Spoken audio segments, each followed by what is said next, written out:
beginning, there was nothing. Nothing but the silence of an infinite darkness. But the breath of the Creator fluttered against the face of the void, whispering, "Let there be light." And light was. And it was good. The first day. And then the formless light began to take on substance and shape. The second day. And our world was born. A beautiful, fragile home. And a great warming light nurtured its days. And a lesser light ruled the nights. And there was evening and morning. Another day. And the waters of the world gathered together. And in their midst emerged dry land. Another day passed. And the ground put forth the growing things, a thick blanket of green stretching across all creation. And the waters, too, teemed with life. Great creatures of the deep that are no more. Vast multitudes of fish, some of which may still swim beneath these seas. And soon, the sky was streaming with birds. And there was evening, and there was morning, the fifth day. Now the whole world was full of living beings. Everything that creeps, everything that crawls, and every beast that walks upon the ground. And it was good. It was all good.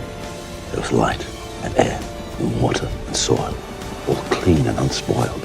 Your plants and fish and fowl and beast, each after their own kind, all part of the greater whole, all in their place, and all was in balance.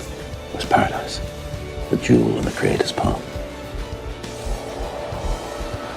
And the Creator made man, and by his side woman, father and mother of us all.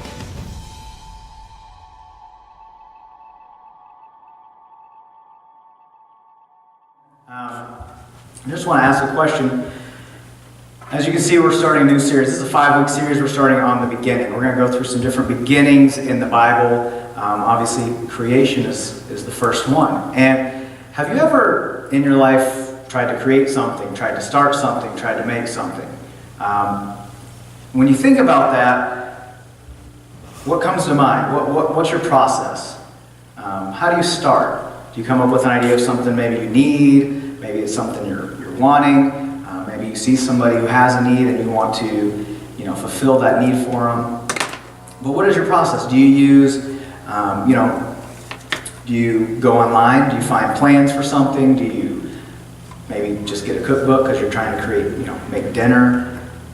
Do you go find somebody who maybe knows what is they're doing and go talk with them?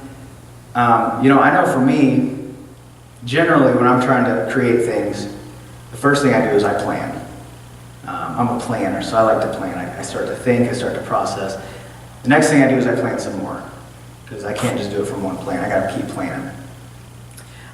Then I start to think about it and start to develop from that plan. Then I finally kind of come to a decision of which direction I want to go, which route I want to take when I'm planning this and creating this. And then my wife will tell you that I'm notorious for this. I'll try to buy all the stuff that I need.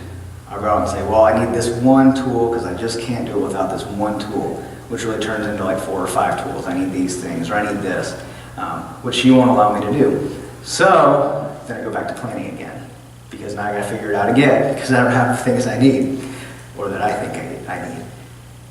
So at that point, I just get overwhelmed. Once I get overwhelmed, I tend to just walk away. Is that common for any of you? You start the project, you get the plan, you start to get all the things, and you just say, you know what, this is way too much for me, so you just walk away. And I know for me, I'd get a lot more done if I would kind of stick with it, but I don't, because like probably many of us, I tend to get into things that are a little bit over my head.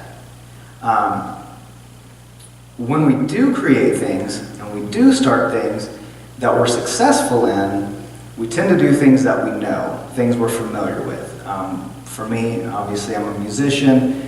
I like to write songs, I like to record songs, so that kind of comes a little bit more natural to me. You might be somebody who's really good with your hands, good with woodworking, you like to build things. That's not me. I do the best I can, but that's not me, and those are usually the projects I tend to have to walk away from because I'm not that good at. But we tend to do things that we know. We tend to do things that are easy for us. Sometimes we create for ourselves, like I said, based on a need. You're hungry, you need food, so you want to go and you want to cook something. Maybe you have a neighbor who's in a wheelchair and you notice, they don't have a ramp, so you want to go help them get this ramp so they can get in and out of their house. Maybe it's just something that you want. A lot of times, like I said, with me, with music, a lot of times it's just for my own enjoyment, or for my wife, or things like that. It's just things that we want, and we create those. All of this, though, is part of how God designed us. He designed us in His image, and He designed us with the ability to create things. But what I really want to look at is, how did God create? How did God create things? Because when we look at how we create things, it's a little bit different than the way God created. I'm going to be starting just right in Genesis 1:1, which the first chapter of Genesis I love because it's actually, a lot of people don't know this, it's actually a poem. Now, I know when you think about poems, you think of the way we write things in English with rhyming and stanzas and things like that. But in Hebrew, when they would write a poem, it wasn't under the form that we're used to.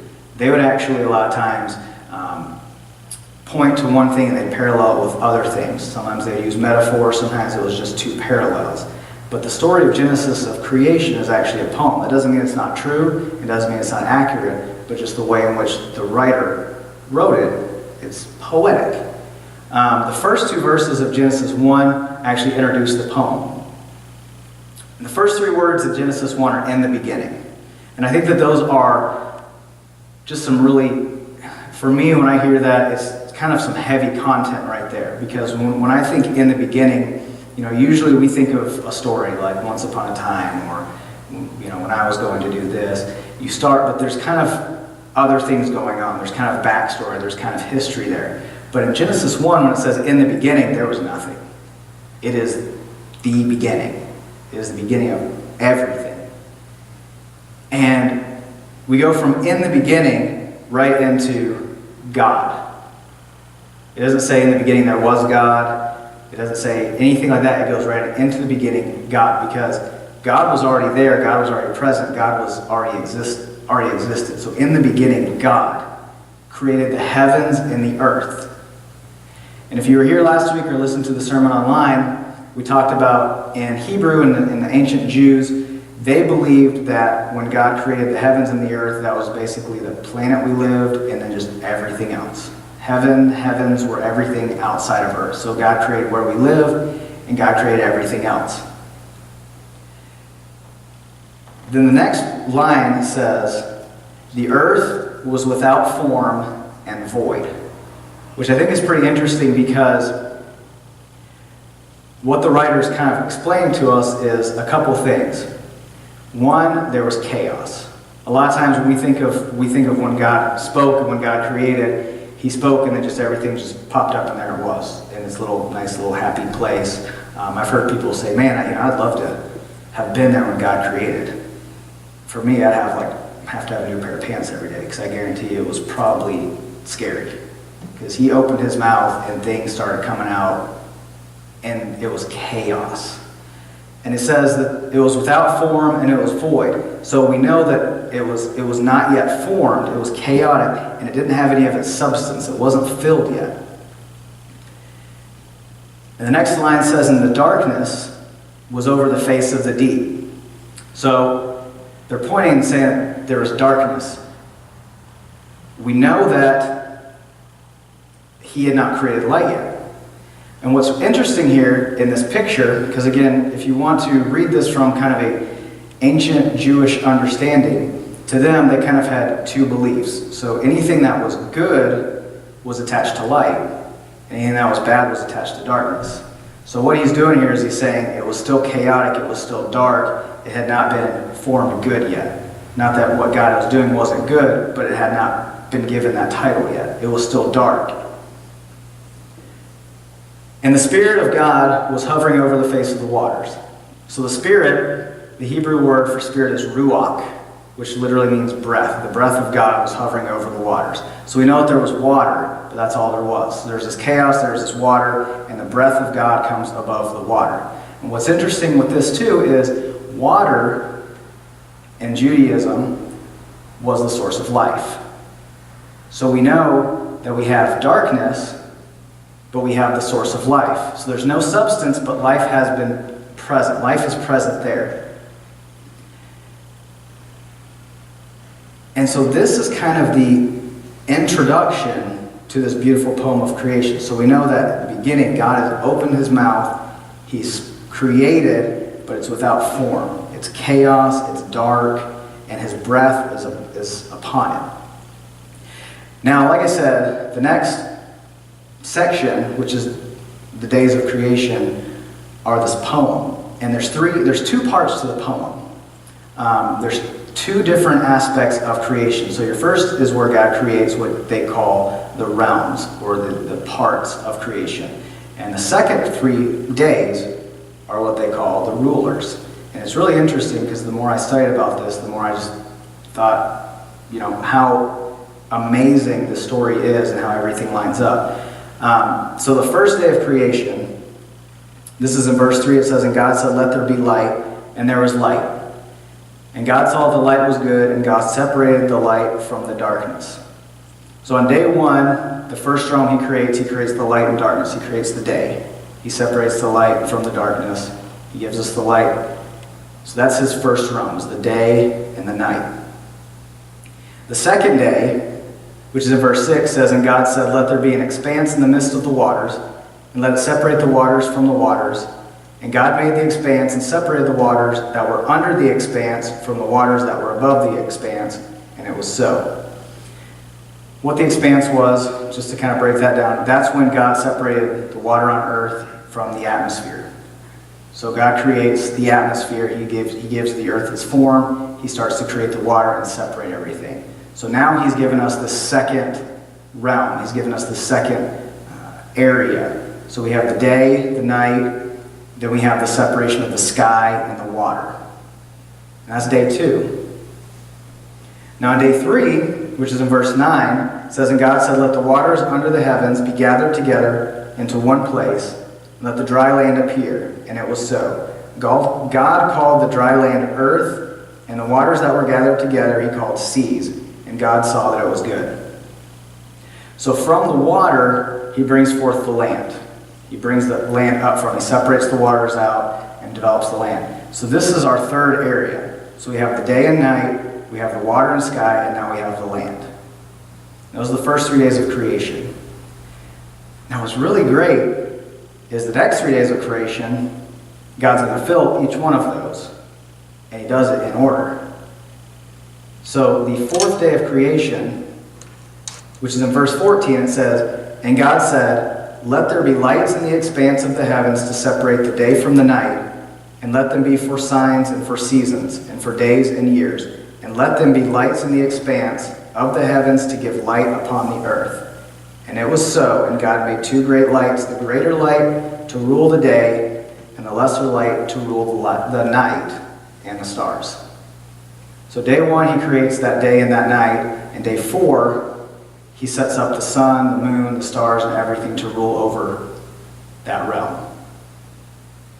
You see kind of where this poem is starting to form. The writer is starting to tell us how God created. He sets one thing up, and then he fills it. He starts with the emptiness, and he creates, and then he fills those areas. So day 5, "And God said, let the waters swarm, the swarms of living creatures, and let the birds fly above the earth across the expanse of the heavens. So God created the great sea creatures and every living creature that moves, with which the waters swarm, according to their kinds, and every winged bird according to its kind, and God saw that it was good." So on day 5, he fills the water, and he fills the skies. He made the expanse, and then he fills it with the birds and with the fish. So then finally in day 6, "Let the earth bring forth living creatures according to their kinds, livestock and creeping things, and beasts of the earth according to their kinds. And it was so. And God made the beasts of the earth according to their kinds, and and the livestock according to their kinds, and everything that creeps on the ground according to its kind, and God saw that it was good. So finally, on the sixth day, he creates the animals and the creatures that are going to rule the land that he made on the third day. So he creates this process. It's a very ordered process. It's a very thought-through process of how he did everything. He started with one thing and created each thing, and then he went back and finished them. And at the very end, it says, "Then God said, let us make man in our image, after our likeness, and let them have dominion over the fish of the sea and over the bird, and of the heavens, and over the livestock, and over all the earth, and over every creeping thing that creeps on the earth." So finally, God creates man. And he gives man dominion over all of the realms. So he creates the realms, he creates the rulers of each individual realm, and then he creates man and says, "You're over all of it." And I don't know about you, but when I think about that, that just kind of gives me chills. That God created things in such a beautiful order, in such an amazing order. Now I know you might be thinking, okay, well there's also a seventh day, which was the day of rest. And what's interesting, and I found this when I was studying through all this, the seventh day isn't talked about until the second chapter of Genesis. Now when they wrote the Bible, they didn't have chapters and verses like we're used to right now. But the seventh day was separated from the other 6 days because it's not actually part of that creative poem. And so when it was separated into the second chapter, it was moved aside to keep this in its form, which I just thought was really, really interesting on that part. But what I love the most when I think about creation, when I think about the story of creation, when I think about God and the way he did this, was to ask the question of why? Why would God go through all this? Why would he do all this for us? Why would he create all of this? He's God. He doesn't need anything. We know he wasn't creating anything to fill a need. We know he wasn't missing anything. He's God. He has everything. But I think the most amazing thing is that God created it because he wanted it. Simply wanted it. But more importantly than that is he wanted you.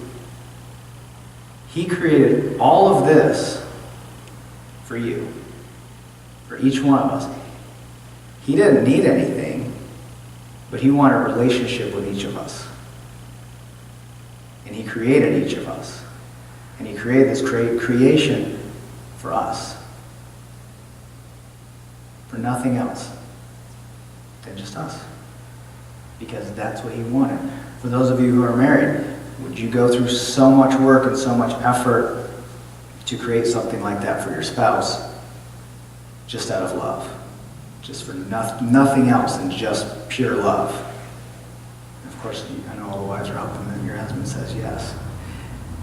But just think about that. God wanted nothing more than a relationship with you. So he created all of this.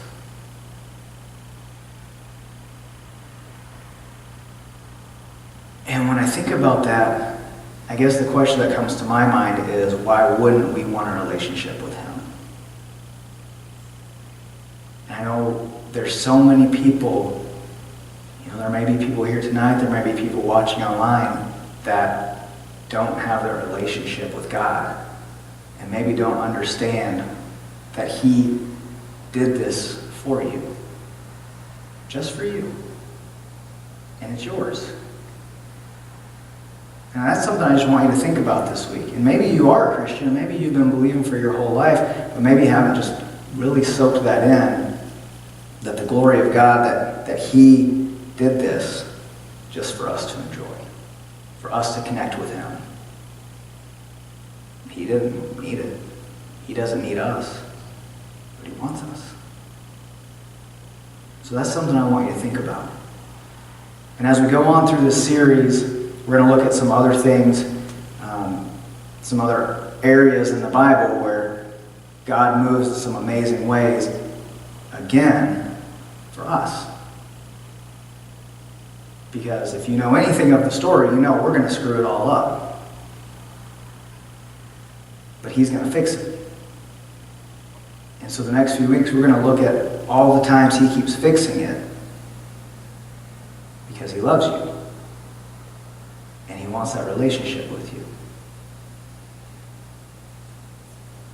And if you are here tonight and you don't have a relationship with God, or you're watching online and you want that relationship, please seek me out. Please come find me after the service. Please message me on Facebook, because I want everybody to have that relationship, to see what God has done, to know why God has done these things, because it's amazing. Let's pray. Heavenly Father, we just come before you tonight. We just humble ourselves to you and worship you, Lord. We are not worthy of any of the things that you've done for us. We are not worthy of any of the things you have given us, Lord. But we just thank you for what you have done. I just pray that this week, as we finish out this week and move on to our next week, Lord, that we take the time just to stand in awe of the beauty that you created.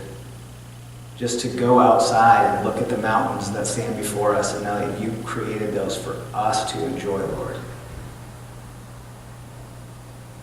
That you want us to see who you are and your character in the things that we see, Lord. And this evening, we just thank you. It's in your name we pray. Amen.